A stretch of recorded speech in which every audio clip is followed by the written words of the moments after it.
C'est pas une machine figée, c'est une machine qui vit, qui respire, qui nous parle. On entend simplement au bruit, aux odeurs, on entend plein de choses, on sait au rythme, à quel rythme fonctionne la machine. Je le fais toujours dans la journée pour ne pas dormir parce qu'il faut surveiller, il faut que la température soit nickel chrome, il faut toujours être... faut éviter les à-coups de chaleur, il faut que ça reste bien stable.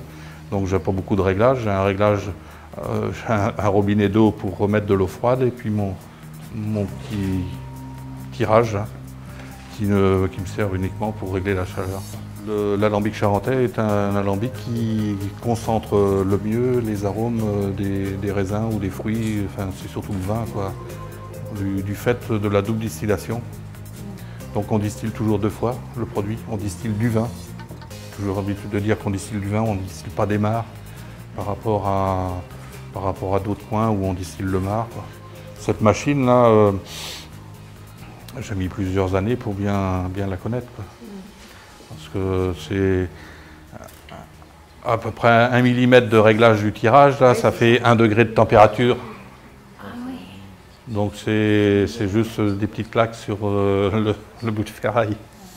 Ces machines-là, on les connaît, on les sent, on les entend, on les respire. On est vraiment dans leur intimité. Et quand on connaît bien, on le fait les yeux fermés, quoi.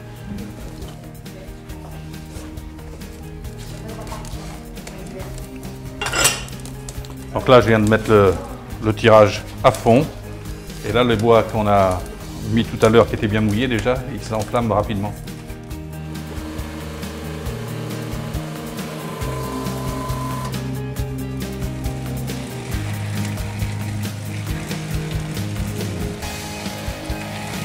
C'est vrai, on a l'habitude de dire dans la campagne, faut que je me dépêche, ma blonde m'attend.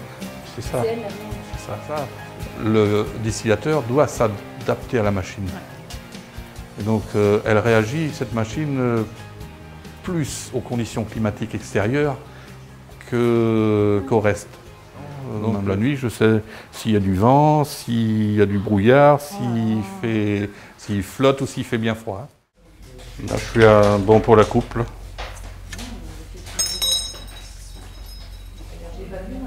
60 degrés là. Donc là, je rebalance dans le bassin à bouillie. Ah d'accord. Pendant la période de distillation, je reçois le public qui désire voir comment fonctionne un alambic et surtout chauffer au bois, donc d'où l'originalité.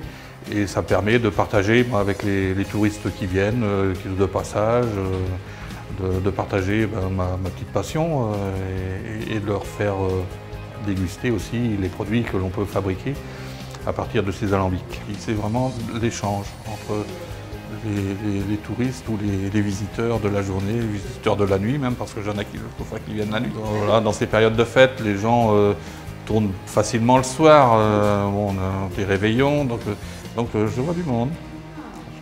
Et c'est intéressant aussi.